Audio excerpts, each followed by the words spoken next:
Assalamualaikum warahmatullahi wabarakatuh. Perkenalkan, saya Fatimah Nur Latifah, mahasiswa PPG Prajabatan Universitas Lampung. Tujuan pembuatan video ini adalah sebagai kesimpulan penguasaan materi perjalanan pendidikan nasional untuk memenuhi tugas mata kuliah Filosofi Pendidikan Indonesia. Pendidikan pada masa Portugis. Pada tahun 1536, Antonio Galvano, seorang penguasa Portugis, mendirikan sekolah-sekolah untuk anak-anak dari pemuka pribumi Maluku. Selain berdagang dan menyebarkan agama Nasrani, Portugis datang ke Indonesia bersama dengan misionaris, salah satu namanya adalah Franciscus Xaverius. Pelajaran yang diberikan di sekolah Nasrani ini adalah beberapa di antaranya belajar agama, membaca, menulis, dan berhitung. Pendidikan pada penjajahan Belanda.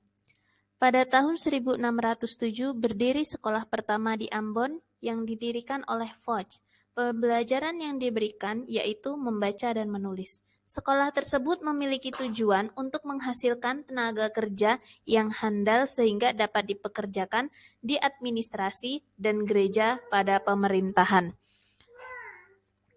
Pada tahun 1850 didirikan sekolah kelas 1 yang lamanya 5 tahun. Sekolah ini disediakan untuk anak-anak dari lingkungan pegawai pamong praja ditempatkan di kota-kota keresidenan. Akhir abad ke-19 didirikan sekolah kelas 2 yang namanya minimal 4 tahun. Ditempatkan di kabupaten-kabupaten. Pengajaran ini lebih sederhana daripada sekolah kelas 1, yaitu membaca, menulis, berhitung, dan bahasa daerah atau bahasa Indonesia.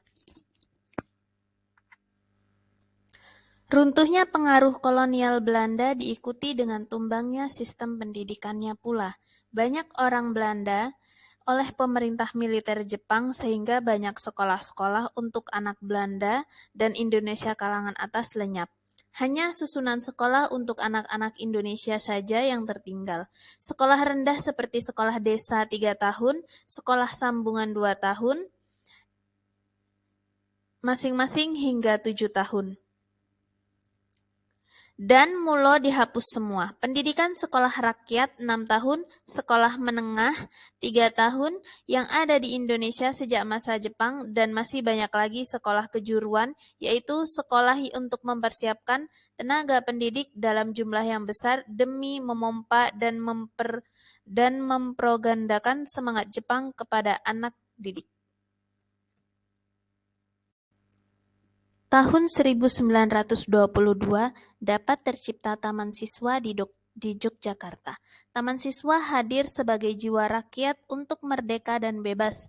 Berjalannya waktu juga menghantarkan berdirinya perguruan-perguruan taman siswa di seluruh kepulauan Indonesia, seperti di Jawa, Sumatera, Borneo, Sulawesi, Sunda Kecil, dan Maluku. Ki Hajar Dewantara sebagai pelopor pendidikan di Indonesia.